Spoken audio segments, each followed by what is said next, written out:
I woke up to a whisper in the dark. Soft, almost gentle, but coming from nowhere. My heart pounded as I sat up in bed. I glanced at the clock. 3 a.m. The room was silent, the street outside deserted. Just the wind, I told myself, but deep down, I knew it wasn't. I had moved into this house a week ago. A quiet town, a fresh start. The house was old but charming. When I asked about the previous owners, the real estate agent smiled a little too much and said, "People move on." I didn't ask more questions. Now I wish I had. The whisper came again, this time closer. A faint breath against my ear. I froze. The air turned cold, my breath visible in the dim light. Then the closet door creaked open. My stomach twisted. Slowly I reached for the lamp. My fingers slid over the switch. And when the light flickered on, the room was empty.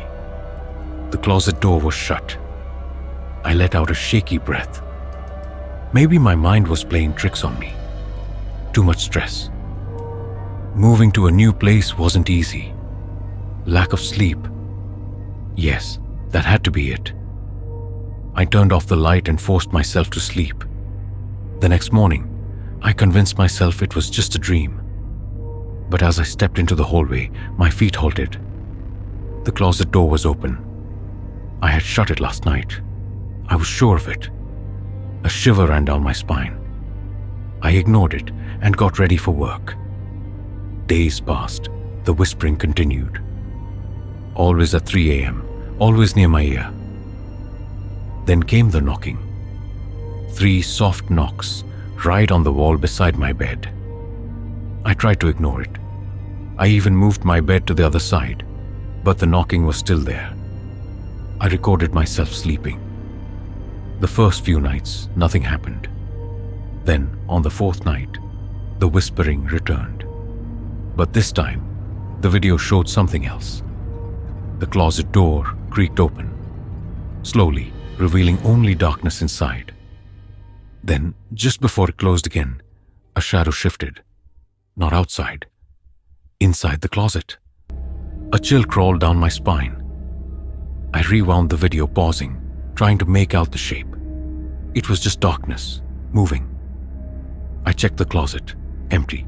I knocked on the back wall. Solid. No hidden compartments. No reason for anything to be inside. That night, I kept the lamp on. It didn't help. The whispering still came. The closet door still creaked, but now I heard something else. A faint chuckle. The next morning, I called the real estate agent. "Hey, I just wanted to ask about the previous owner," I said casually. A pause. "Why?" she asked. I've been hearing things, wondering if something happened here." Another pause, then a sigh. "The last owner disappeared." I stiffened. Disappeared? Yeah. The police never found his body. No forced entry. Nothing was stolen. He just vanished. A cold feeling washed over me. "Did he say anything before he went missing?" She hesitated. "His neighbor said he complained about voices." I hung up. I packed a bag. I was leaving. Tonight. But as the sun set, I hesitated. This was my home. I wasn't going to run because of some whispers. I wasn't that weak. So I sat in the living room, lights on, TV humming softly. Midnight passed, then 1 a.m., then 2 a.m. Nothing happened. I began to relax. Maybe it really was all in my head. 3 a.m., the TV flickered, the whispers surrounded me, the air turned icy. Then a loud crash from the bedroom. My heart nearly stopped. I stood up, hands trembling. The closet door, I knew it was open. I had to see. Slowly, I moved down the hallway. The bedroom door was slightly ajar. I pushed it open. The closet door was wide open. The darkness inside looked deeper than before. A shiver ran through me.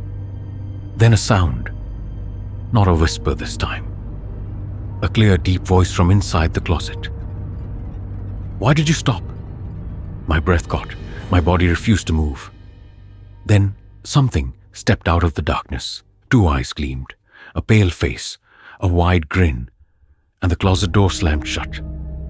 I thought I was dreaming, but the cold sweat dripping down my back told me I wasn't. The whispers were real. The voice was real. I stumbled backward, my chest heaving. I had to leave. I grabbed my car keys and ran to the front door. My hands trembled as I unlocked it, but the door wouldn't budge. It was like something was holding it shut. My heart pounded harder. I twisted the knob, yanking at it, but it wouldn't open.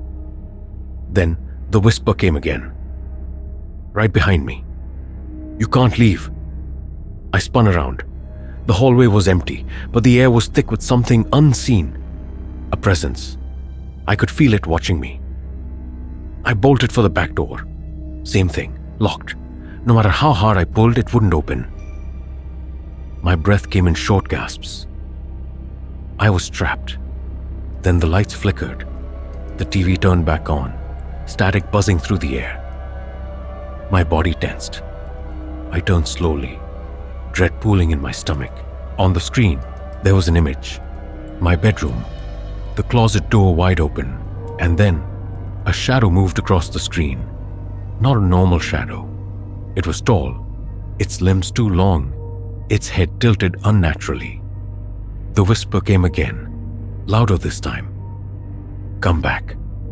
I backed away, my pulse roaring in my ears. The shadow on the screen moved closer to the camera. Closer. Then the screen went black. Footsteps echoed from the hallway. I turned my head slowly, my breath caught in my throat. The air turned ice cold. The closet door creaked open again. I ran, straight to my room.